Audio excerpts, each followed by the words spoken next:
Welcome to the Genesis of the Doctor podcast, where we're taking a journey through the time and space of the history of Doctor Who. I'm Joy. And I'm Triss.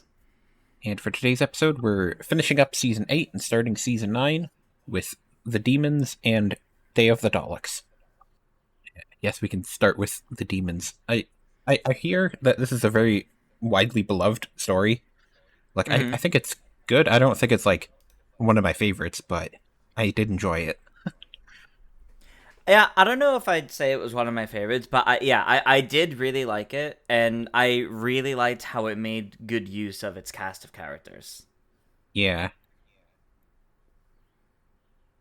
I just find it so funny how, the Master is, frustrated with the Doctor. He's just going to summon a demon. That's what he's going to do now.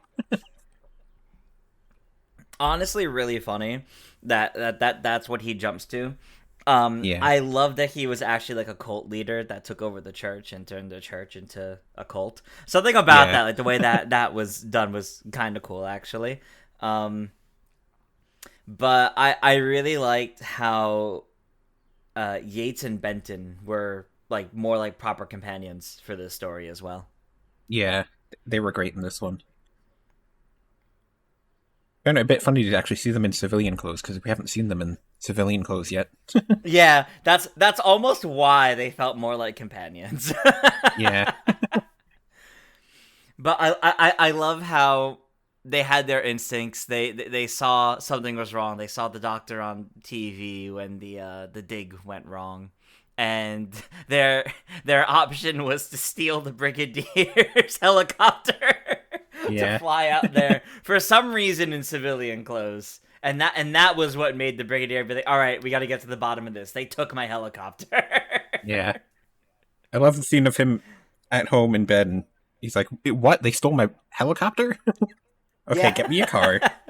Get a car here. And apparently, the Brigadier, Nicholas Courtney, wanted his wife to show up in that scene and give his wife a name. Aww. I don't remember what the name was, but he wanted for that to happen.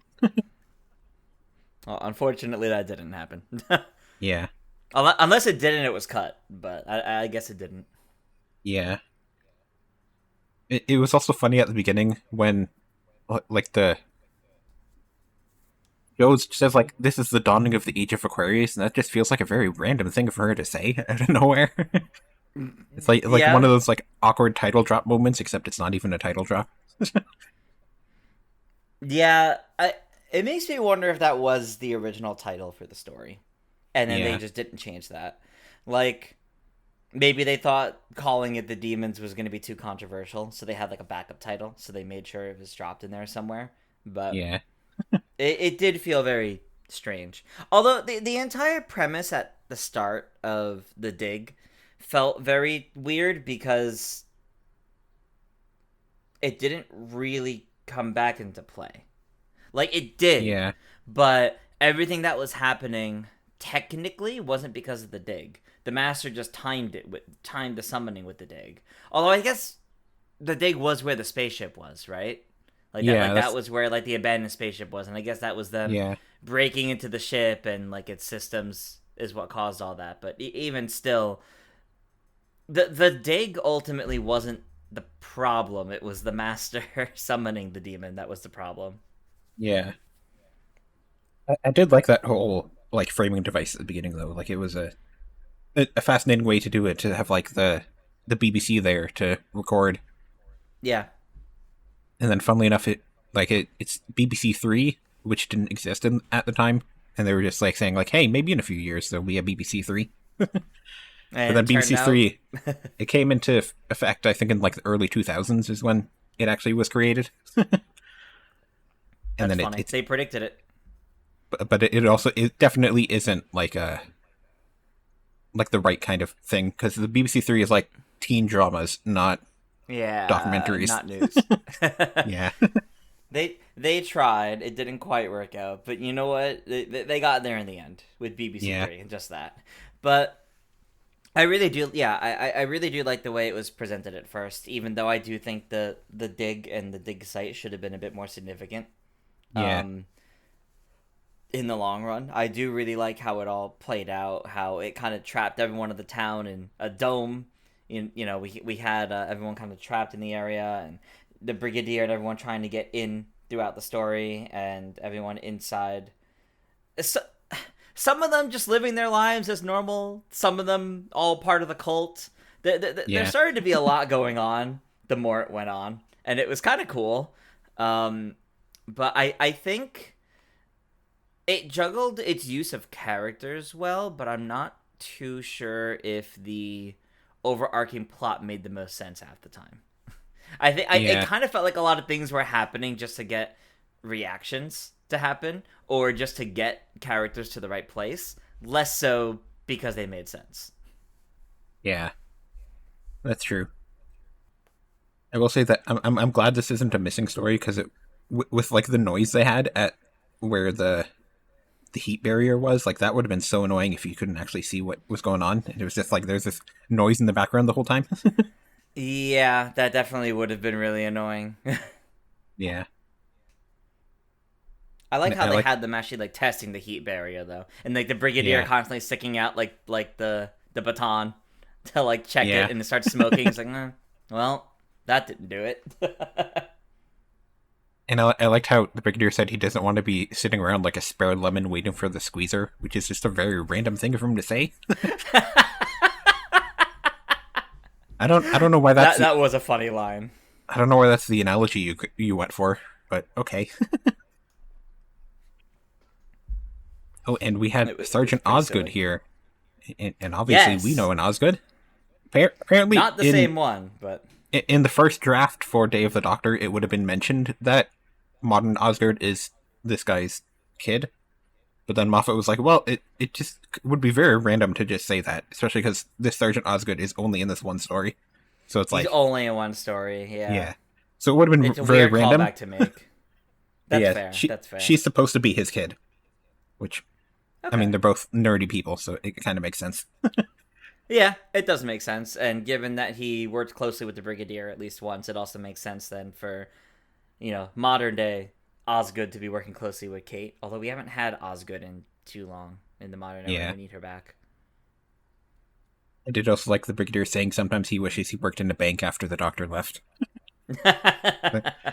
Yeah, sometimes you just don't want to be working with him. Both the Doctor and like everything going on. Sometimes you just want a normal job.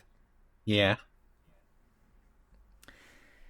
What did we think of the monsters in this? The gargoyle and the actual demon, because I gotta say the scene where like it was like the second last episode where like the stinger at the end was the demon getting summoned, and he's like obviously green screened in as he like grows in size, was one of the funniest things I've seen out of the classic Who. I was not expecting that, and it was so funny. I know it's not meant to be, but just the way it looked, the way it played out, oh my god. Yeah, I thought the gargoyle was so funny too, just like the way it was acting. That actor, like that suit actor, was having fun. Yeah. And apparently that's what mattered most. John Pertwee kept the statue version of the gargoyle, and he had it in his garden. It's very funny. God, that's pretentious. Yeah. Yeah, that doesn't surprise me from John Pertwee. Yeah. Oh, that's funny. Yeah, the daemon was fascinating to see, and I liked how it said, like, remember what happened to Atlantis? Yeah, one of the many other times Atlantis gets mentioned in the Doctor Who canon, and it's always different. Yep. I did really like the premise, though, behind the demon. The fact that it's an ancient race, it's apparently the last of its race, and the fact that, like, everything on Earth was, like, an experiment to them. Like, they're one of, like, the older species, and they're kind of responsible for a lot of the progress on Earth. Something that we've seen kind of a lot in Modern Who as well, with, like, the Silence, for example. Like, we've seen, like, quite a few alien species have, like, a heavy hand in, like, decisions that the Earth makes. But I really like how this one played out and how they're like, oh well, like it's why every religion has like a concept of a demon or the devil. Like it's and there's like some level of consistency between them all. It's because they're all based on these species visiting. I thought that was actually like really cool. It's the ancient aliens idea. Yeah, a very interesting idea to deal with there, I would say. Mm-hmm. It is also funny because, like, in Modern Who, obviously we have the Beast, and it's not the same thing. Like, the Beast is the devil now, but it's not exactly the same thing. Maybe you could say it's a different demon. I don't know. Well, what I really liked about the Beast, and it doesn't, like, in retrospect, it doesn't feel like it retcons this story at all. Yeah. Which is great. It's like, because that one's more like the legend, the origin of like all those legends, something that would fit well with modern Doctor Who now with the gods and all that. Yeah. But otherwise, what we had the demon here really is more just an ancient alien. Yeah. And some fun trivia from behind the scenes is when the Master is doing his incantation, what he's saying is "Mary had a little lamb" backwards. Oh my god! Wait, I did not catch that. He's also saying, I think the actress who played Lady Hawthorne, he's saying her name backwards at times as well. But yeah, when the line ends with "ram," he's saying "Mary had a little lamb" backwards. Yeah, which is funny. That's really funny, actually. And then the 5 rounds rapid scene where like the Brigadier saying to like shoot Bach, like that's a meme that has persisted, and it's like the name of a trope when military people are like, we're just going to try to shoot that thing that obviously won't die if we shoot it. Yeah, crazy. They really tried everything against that gargoyle too, which is really funny. They tried everything, and they did destroy it, and then immediately re-pieced itself back together by playing the destruction clip in reverse. I loved that. Yeah. I loved that. And apparently people sent complaints to the BBC about them blowing up a church at the end, because they didn't realize it wasn't a real church. Funny. I can understand the concerns there, but yes, it was not a real church. And there's another funny trivia that Azal and the 11th Doctor were accidentally included in a Buffy the Vampire Slayer calendar in 2022. Because I guess they just like... What? There's like a Buffy the Vampire Slayer Doctor Who accidental crossover. I will try to get you a picture. That's crazy. That's really bizarre. I guess they weren't really paying attention to what they were taking. Clearly. That's quite the mess. Okay. I sent you a picture of it. They just accidentally put that in there. Oh, that's hilarious. That literally is like Azal from like the re-releases of like the DVD releases or like the box sets of this later on, and then literally just Matt Smith in costume. That's funny. Yep. Wow. That is thrown together like a mess. And this story was written, or the writer's credit is for Guy Leopold, who's actually not a real person. Instead it's Robert Sloman and Barry Letts wrote it together. And okay. Barry Letts is our producer, so the reason why he couldn't be credited is because there are rules that if you're producing a show, you're not supposed to write it. Well, right. you can write it, but you can't be credited for 2 different jobs, essentially, at this time. So they came up with a pen name together, basically. Yeah. Okay. Robert Sloman will write 3 more stories with Barry Letts, but I think they just credit it to Robert Sloman after this. And I think they're writing the next few final stories of the season. So they just keep doing the finales. I mean, they did a good job with this finale, so I think that works. Like, this finale did a really great job. Like, it did a lot with the Doctor, it did a lot with Joe and their relationship, did a lot with Benton and Yates, and actually making them feel like important characters instead of just underlings of the Brigadier. Yeah. Including how they interact with Joe and the Doctor, making them feel a bit closer to companions.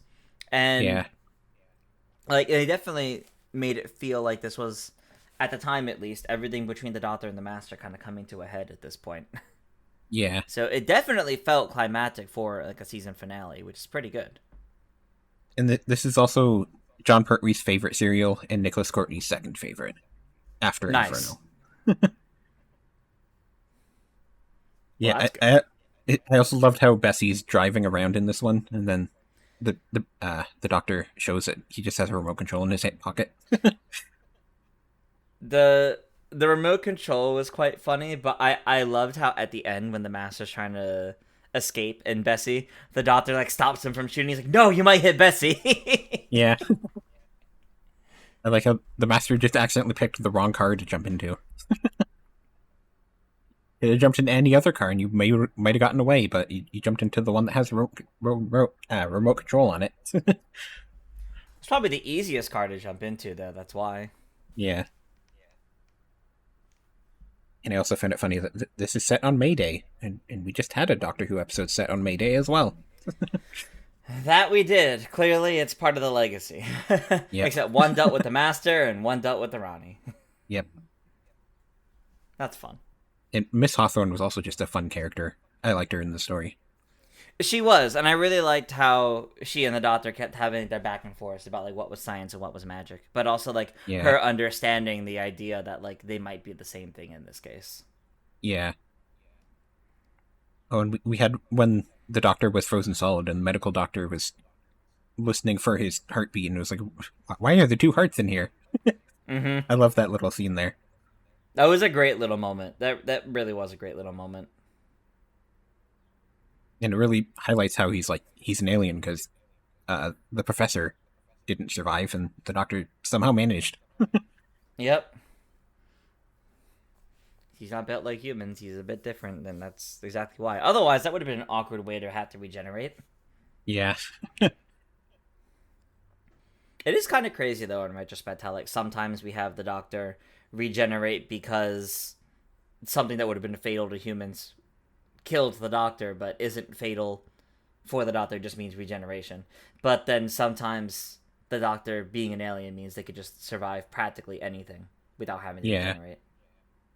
I mean, technically at this point they still haven't established that regeneration is surviving from death. So right. Technically that's why it's happening here. That's true. That's true. I guess that doesn't quite get established until this Doctor regenerates or 4 regenerates. I forget exactly when. I think it's the third Doctor regeneration, maybe. It might be the fourth, I'm not sure. I know the fourth Doctor definitely is in like a fatal position when he regenerates. Mm-hmm. I'm not sure about the third. Yeah, I don't remember for 3 off the top of my head. I guess we'll find out when we eventually get there. But we're still a ways away from there. Worth asking, though, how did we feel about specifically the Master in this story? We haven't really talked about him yet, other than the things he says and the fact that he summoned the demon. Like, how do we feel about the Master's role in this? Because I think the fact that he, all season, has kind of been showing off how he can control people. I really like how this episode, or this story, had a lot of him individually controlling people, and then, like, convincing people to be part of his cult, whether it was willing or not. I think it's one of his strengths, I think, as a character, that he makes people follow him, as opposed to the Doctor who encourages people to follow him because he's right. It's like very like antithesis, I think. So I think that was done really well here. Yeah, it definitely was. Like, he could have just brainwashed the entire town, but he didn't want to. So he had to convince them, and he threatened them at times by like having Bach show up to kill people. Yeah, the fact that gargoyle literally, like, couldn't, like, disintegrate people in, like, a single frame is so funny. Genuinely really funny. But obviously also scary. But also kind of funny on the effects. Apparently they actually put, like, fireworks in the hands or something. And that's how they did the effect. Oh, that's fun. That's pretty cool. I liked how, in this story, we also get to see the Master being scared. Because he's scared of the demon when the demon shows up, and it's like it's a fascinating little idea there. Because like he always tries to act tough and everything, and then when he's around the demon, he's like very obviously he knows he could be killed at any moment, and I love seeing that. It really adds a lot for his character. It really does. Yeah.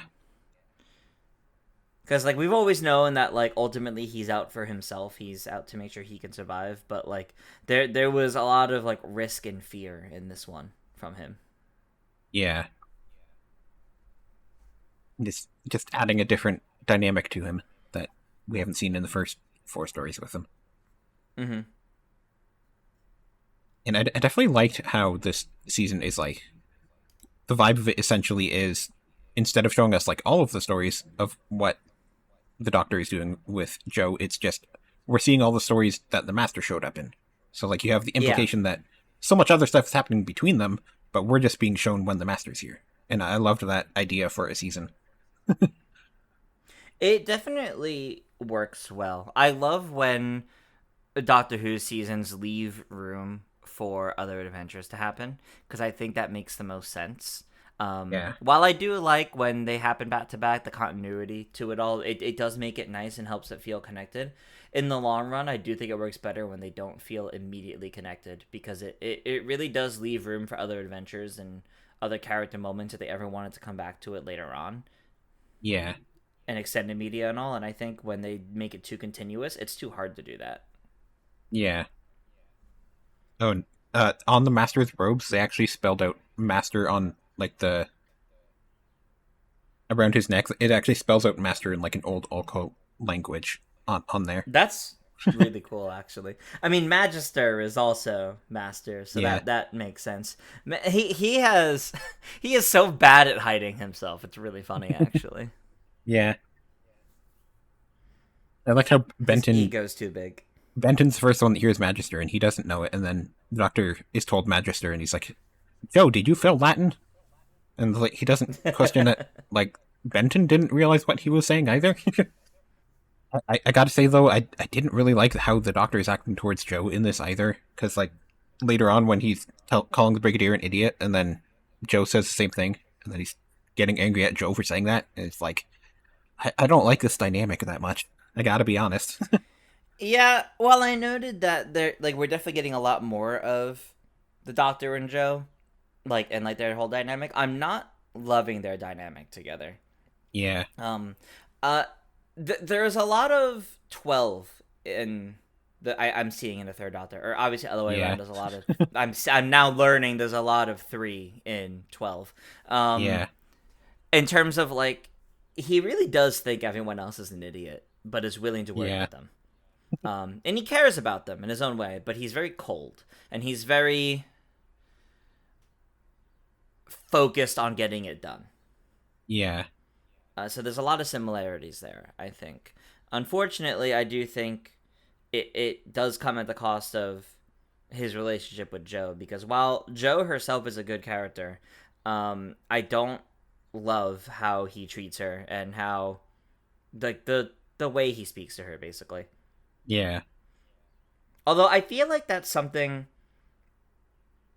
they kind of realized in retrospect. I mean, maybe we'll see their relationship get better as her time with him continues on, but I know in modern, or closer to modern nowadays, Doctor Who, in Sarah Jane Adventures, they had a reunion between Joe and the 11th Doctor, and they had like a whole heart to heart, basically. And she and Sarah Jane and the Doctor, they all really talked about how like, no, she's not stupid. He never really thought that, kind of thing. And I like seeing this, how it all plays out. It really shows how she thinks the Doctor thinks of her, but how much she's still willing to be with him, versus later iterations of the Doctor having to reiterate that no, he did not think low of her at all or anything like that. Yeah. I do kind of like the idea of like he respects the Brigadier but won't say it to his face. But I wish it kind of came across in ways other than just telling off Joe for calling him an idiot as well. Yeah. And like I think there's, if you want to have him like not like call Joe nice things, you can do it without having him being so negative towards her as well. Yeah. Like there's a balance you can strike there that I feel like it they're could not definitely really be balanced doing. better. Yeah, it could definitely be balanced a bit better. But yeah, I think that's basically all I had on this story. written down here. It was a good story. I don't Yeah. think it was like the best one, but I do think for some like it was the best of Benton and Yates. Yeah, For I'd agree with example, that. for certain characters, it was their best story. They got to do the most in it, and it made me appreciate the Morris characters.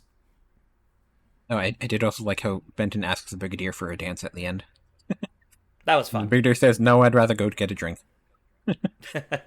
And that was funny too because I wasn't just turning down the dance like no what's wrong with you. That was like no I want to drink instead.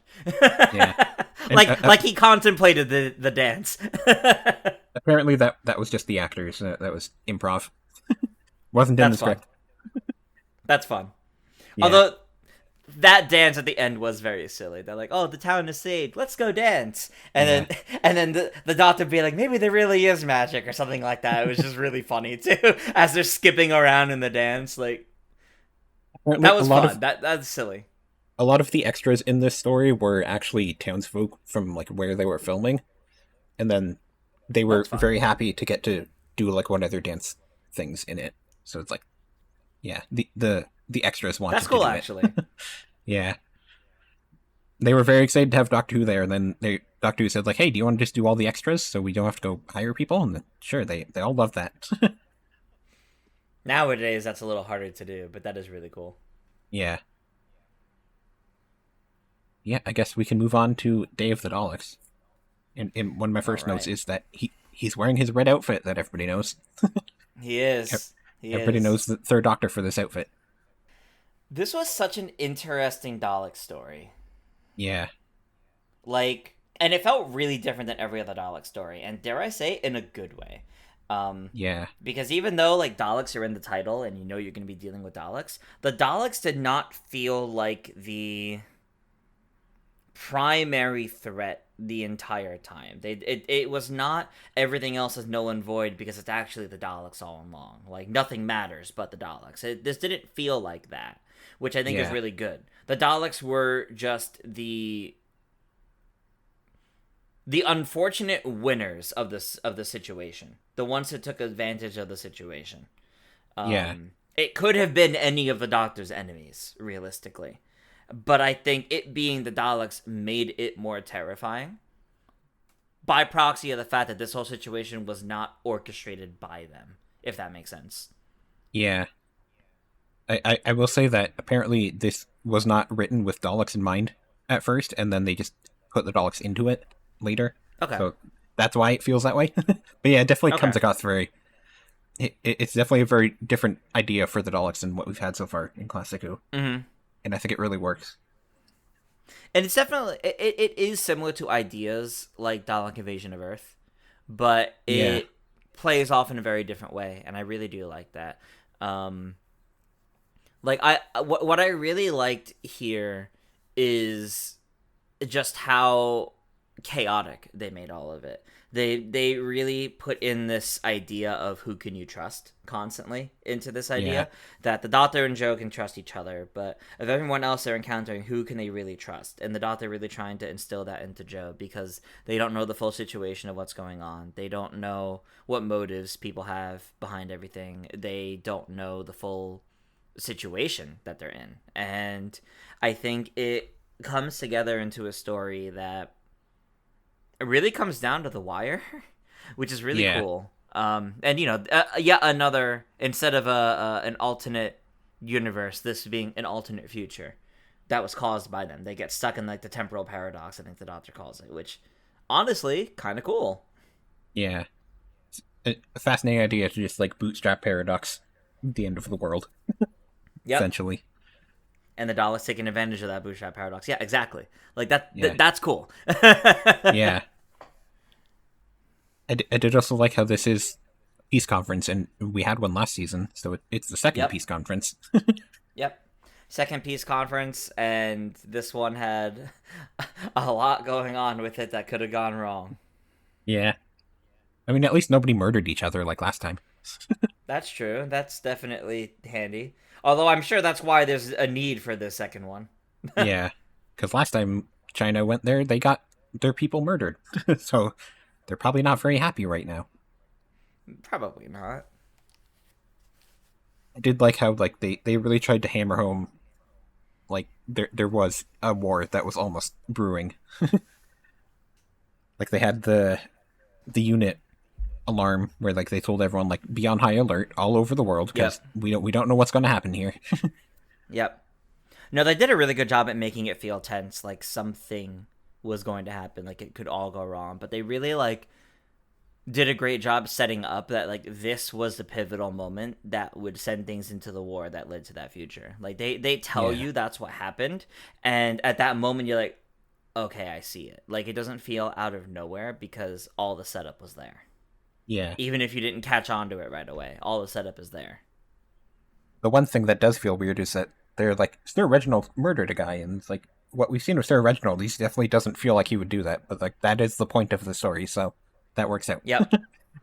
Yeah, no, exactly. Like it makes you suspicious of him, like because Yeah. your main time seeing him is he's in a point of contention with Unit because he feels they're overstepping. He feels that they shouldn't be here. They shouldn't be doing this. But it's never a case of because they're getting in the way of his plans, which are actually evil. Ha ha. Like you never Yeah. get that feeling. But like you get the idea that like something's off. You can't place what. But what it turns out is like, yeah, it's the fact that this peace conference is so important. It can't go wrong, and he's worried they're gonna mess it up, or that they'll Yeah. lead to something that's gonna mess it up. And that's all he was worried about. There was no evil plan from him or anything like it was depicted, because realistically, how would they have known 200 years in the future? How would they have known that he wasn't actually evil if the only evidence they had is he brought them to his home and then his home blew up? Yeah. That feels kind of purposeful when you're Yeah. looking at it from afar. It was also funny that at the beginning, the Doctor and Joe see their doubles, and apparently the intention was that in the final episode, it would have ended with them on the other side of that, and then they just had to cut that scene from the end, so then it being there in the first episode just feels randomly out of place. Yeah, it felt like it was kind of like setting up the idea of like time travel, but it and working with that kind of paradox, but it didn't. Yeah, it didn't come full circle in the end, which Yeah. is a bit unfortunate because I think it would have helped that idea even more. But I guess this is the first time the regardless, Doctor sees himself, though. yeah, technically Hasn't happened yet. And sets then up we'll, sets it up for next time it happens. yeah, and then we also have the first, like, clips of past Doctors in this story as well. That's true. And We then it's also see this scene, this an exact scene from this episode in the most recent episode yeah. And then, like, of the other Modern Who. scene from the episode before that of the clip show was also from this, because it was when he was, like, walking around the pillar Yep, when he was, like, watching the people, and that was also there. yep. No, that's pretty good though. Yeah. But one thing about this story that we haven't touched upon yet is what Tubi TV has. So what we watched was apparently like Yeah. a remastered version of this Yeah. story, which frankly is kind of weird. Yeah. I know a lot of them have, like, remasters on, like, the Blu-ray editions of them, where they, like, redo special effects and stuff. But I think this is the first time we've had Tubi TV have the remaster instead of the original. And then it's funny because the Dalek story or the Dalek voices are Nicholas Briggs. So Yeah, very that's how weird. you know. That's how you know that it's Yeah, redone. It iconic Dalek voices, so it yeah, works, but it definitely felt out of place. yeah, Also, the level of extra CG that they tossed into this also felt out of place because, at least watching from our context, we know that these things aren't supposed to be here. These things were not yeah, part of the original vision. They're like added to it. Not exactly a bad thing. You see these kinds of things with like the animated reconstructions, for example, or like yeah, the animated versions of lost episodes. But it definitely still made it feel a bit different, like made me curious what the original was like. Although I later learned the original Dalek voices used here were terrible. So maybe yeah. that's why they redid it. Yeah, I went looking for it, and they like heavily toned down the voice modulator for the Dalek voices, so they almost just kind of sound like regular people, and Yeah. it's not great. And then the voice No. actors that played the Daleks in this story don't come back next time Daleks show up, so I they wonder didn't really why. like the voices. Yeah, I wonder why. It's a mystery to everybody.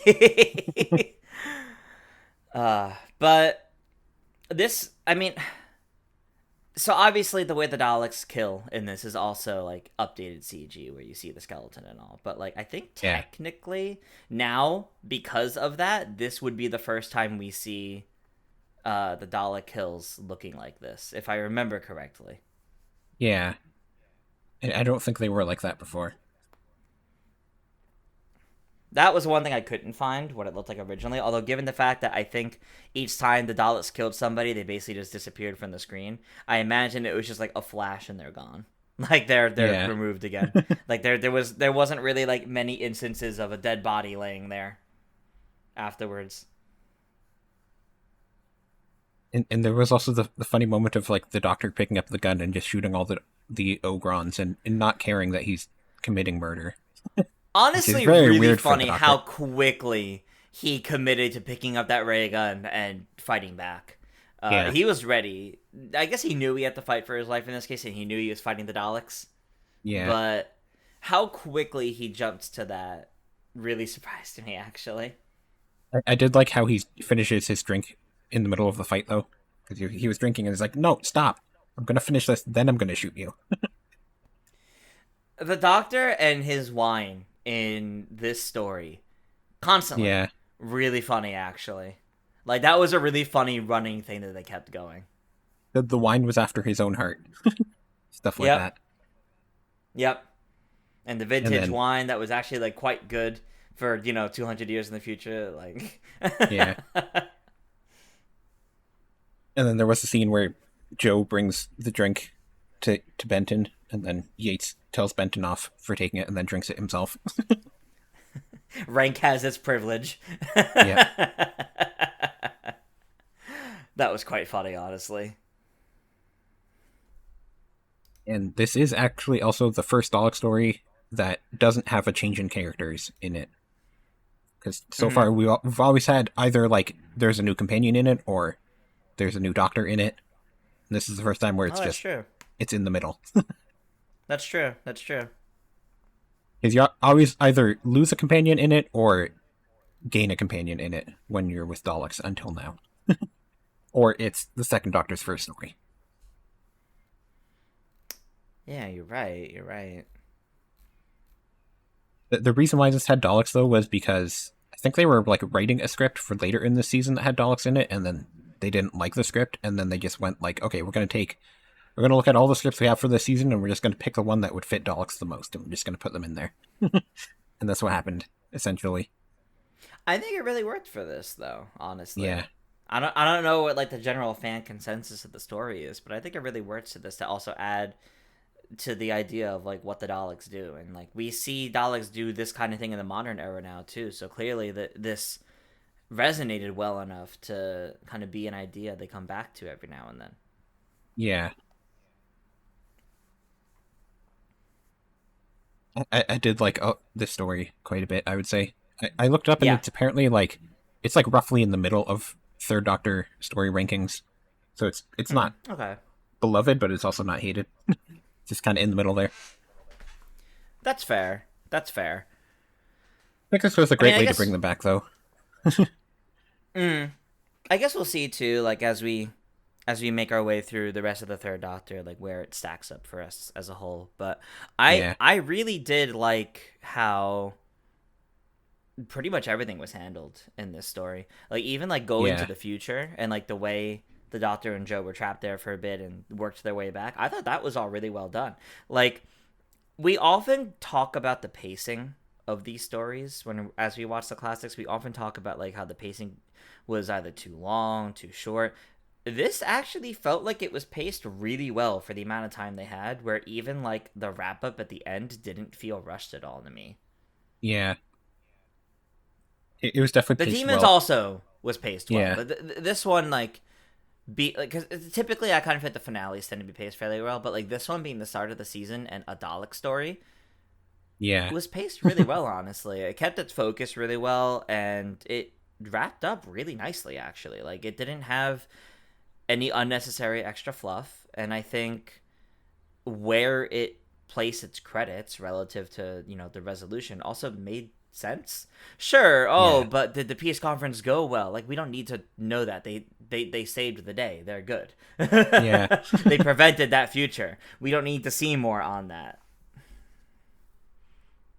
I did find it funny though at the ending where we have Shura wanting to blow up the basin bank and like sacrificing himself for the Doctor to stop the Daleks, and like in Modern Who, people hate it when the 13th Doctor did that. It's like it's the same thing that happened with Kosharmis in Timeless Children, where you just have somebody else willing to sacrifice their life to stop the bad guy.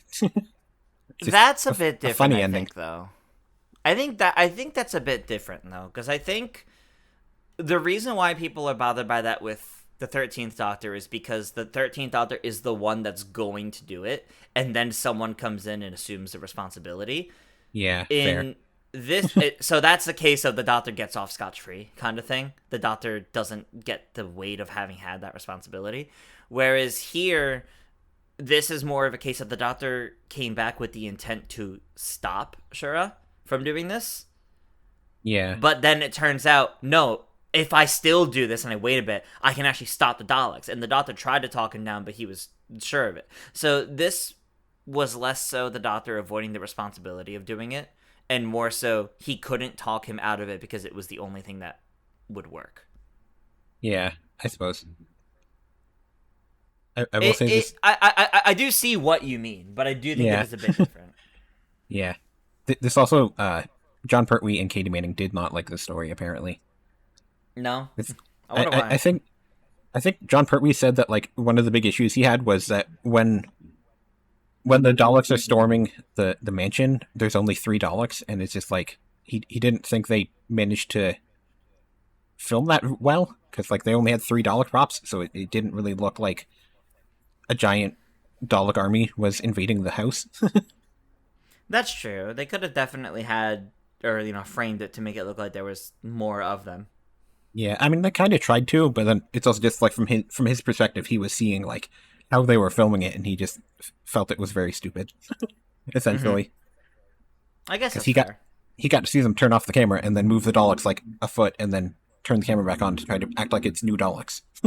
Yeah. But I think like mostly it was like his immersion in the story was just not there. Mm-hmm. I mean, the Doctor, only really encounters the Daleks directly in like 1 or 2 scenes in the whole story. Yeah. So maybe that also is it. He did not feel like he fought the Daleks. I did find it a bit funny how like they tried to keep the Daleks for like a cliffhanger at the end of episode 1, and then like, I mean, we know it's a Dalek story. Yeah. The name is Day of the Daleks. You could have had them earlier, but I guess they wanted to keep it for the cliffhanger. Maybe people missed the episode name, so that way they're still wow when they watch it. I will say also. Oh yeah, go ahead. I loved how like the Daleks are, as soon as they hear the Doctor, they're like, okay, we need to go get that guy, and we need to test to make sure he's the same Doctor. Yep. We need to stop him if he is. And then when they see him, then like, well, that doesn't look like the Doctor, but he has changed his appearance before, so we're gonna strap him to a machine to test. And then we can confirm you are the Doctor. Yeah. I loved the human leader in the future, who's kind of a villain but not quite. I loved the complexity of his character, and how he wasn't a hero, but he wasn't entirely a villain either. Like, he was serving the Daleks, but it was... He believed it was the right way to survive and keep people alive, so you see why he did it. But I really liked how he chose to betray the Daleks and trust the Doctor. Like, you can tell, like, the things he told Joe, for example, the way he was trying to help the Doctor, he believed in it. He was never trying to, like, deceive to the point of, defeating them kind of thing. Yeah. I loved how he just let the Doctor go at the end, and then I went back loved to that Daleks. scene. He went back to Daleks and said, like, "I helped defeat you," and then he gets shot. Yeah. Yeah, I really liked that. I thought that was really, really well done. Although, kind of funny that they made the effort to install a new leader, like a new human leader who is kind of just like this nameless guy, and then Yeah, obviously he doesn't come back up again. yeah. I don't think they needed that. I did find it a little funny how this is set 200 years in the future, so it's about where Susan was left behind, and they don't even mention that. Like, obviously, she wouldn't have shown up because this is a different timeline and stuff, but, like, Right. you would think the Doctor would just mention, like, oh, yeah, I left someone behind in that time. But no, just not even a mention. I guess they don't really want to bring back, like, old stuff, especially since, like, at this point in time, reruns aren't a thing, so people might not even know who Susan is at this point. Yeah, that might be the case. But I think also, I guess, if this wasn't a completely alternate timeline set around the same time, so I guess that means the Daleks are just always going to invade around that time, theoretically. Yeah. It's just a case of the kind of resistance was completely different because the situation behind it was different. So it was a completely different future than what he left Susan behind in. That even if the time was around the same, it was a completely different world. He never would have found her. So I guess he didn't even consider that, I guess, because it's for all intents and purposes a completely different place. Yeah, pretty much. Did also like the scene of the Brigadier shows up and the Doctor's like, "Oh, thanks for the car, Brigadier," and then it runs off in it. Just drives off in the car. You get the funny zoom in of the Brigadier's face, which is pretty much just like "Oh, Doctor, you and your antics." Yeah. I do think the Doctor and Jo are a bit better in this story, because like there is the line of him like saying like he wants to leave her muffled, but it feels a bit more like jokey, like he's joking with her rather than it's literally saying it. Yeah, so he's a bit more playful with how he's teasing her and stuff. So I did like them together in the story a bit more. And you see how a lot more of their interactions are about like teaching lessons kind of thing. Like he's like teaching her about the future, how this all works. I hope that this is a sign that now that we're in a new season, they're gonna shift that dynamic a bit. Yeah, I hope so. I wish Benton and Yates had more to do in this episode because of how much they had to do in the Demons. I was hoping that they would have that would have upgraded them to closer to companion status instead of just, the two directly beneath the Brigadier, that if the Brigadier isn't there, they're the two unit soldiers that are there. But sadly, that's what they were again this time, as opposed to back to closer to companions. We did see a lot of them, but they didn't really do much. Yeah, they didn't really do anything. Thankfully, they survived the Daleks, but that's it. Yeah, they were in the house with them the whole time, but that's about it. That's also kind of a big point, too. Is this not the first time that unit has encountered the Daleks? Yeah, I guess it is. Yeah, there was nothing ceremonious about that. Yeah. It's like, hold on. I feel like a bigger deal should have been made out of it. Thinking on this now. Yeah, you'd expect like the Doctor to tell them about the Daleks, but I guess like unit didn't even see the Daleks until the end of the story. Yeah, and they kind of just dealt with them. Yeah, like they kind of just held their own. There wasn't a big deal made by the Doctor or anything about like who the Daleks were, or that big of a deal. They just kind of were there. Yeah, I guess you'd have to thinking on it. I guess you'd have to think that like after the story is over, the Doctor probably explains to the Brigadier what those were. That's essentially what happens. Yeah. Hopefully. Just it happens off camera, so we don't know. Probably. Well, we can only hope. Yeah. I guess we'll find out by the next time the Daleks come up if Unit knows more about them or not. Yeah, I know we do keep seeing Daleks throughout the Third Doctor era now. There's like occasional Dalek stories. I'm not sure how many, but we do see them a few times. Okay. So then this is the start of many. Yeah. They are now back. I think, like, at some point in the Fourth Doctor, they take a few seasons break, but I think then they do come back out again later. Right. They probably take the break after Genesis of the Daleks. Yeah, I think that's what it is. It's after Genesis of the Daleks, then there's like a couple years before they come back. But then I think it's still, I believe it's still the Fourth Doctor era, maybe. It might be the Fifth Doctor era by the time they come back. I'm not sure. We'll find out when we get there. That's quite a ways away for us currently still. Yeah, but I did quite like this story. Yeah, I did too. Fascinating idea of like the bootstrap paradox of the rebels caused this whole thing to happen. We also see the Doctor fight a lot. Yeah. In multiple ways. I think it was a really strong story for the Doctor, for Joe, and like the entire supporting cast of this one as well. Yeah. It was great. Yeah. I would put this fairly high up there for third Doctor stories so far. Yeah, I would too. So if you would like to join us on our journey here, we do have a Patreon. So for $1 a month, you can get into our Discord, and where we'll be encouraging discussion between episodes about what we're watching, and you also get early access to these episodes. And for the higher tier, which is $5 a month, you can watch live as we record.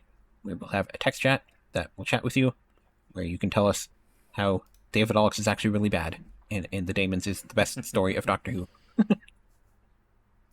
But for next episode, we will be watching The Curse of Peladon, which is 4 episodes, and The Sea Devils, which is 6 episodes. So obviously the Sea Devils, like we know that name. Yeah. Finally, we're finally getting introduced to them properly. I know in The Curse of Peladon, I think it's like King Peladon is the character's name, and he is played by Patrick Troughton's son. So okay. We get to see him. He's the same guy that was he was in Private Midnight? Moore. Yeah, he's in Midnight, and he's also Private Moore in the War Games as well. It's the same guy. Oh, okay. Okay. That's fun. And he's like a main character in this story, I believe. That's funny. That should be a fun one. Although of the two, I think I'm most looking forward to the Sea Devils because of the legacy they have across Doctor Who and how long it took for them to show up in Modern Who, and now we're getting that whole spin-off around them. So yeah. And the Sea Devils is the same writer as the Silurians. Oh, okay. I think they're supposed to be like related, sort of. Like the Sea Devils are like the Silurians of the sea, or something basically, like that. To my understanding, yeah. I think Curse of Peladon is Ice Warriors. I'm not sure. I think Ice Warriors are showing up in that. I believe so. I guess we'll see, though. Yeah, we'll find out next time. But yeah, just as a reminder, make sure to watch The Curse of Peladon and The Sea Devils before our next episode. You can find those on BBC iPlayer or Tubi TV. If you support us on Patreon for just $1 a month, you gain access to our Discord, as well as early access to episodes. I have been Joy. You can find me on social media at JoyContent. And I've been Tris. You can find me on most socials at ToonTris. And we'll see you next time. Bye. Bye.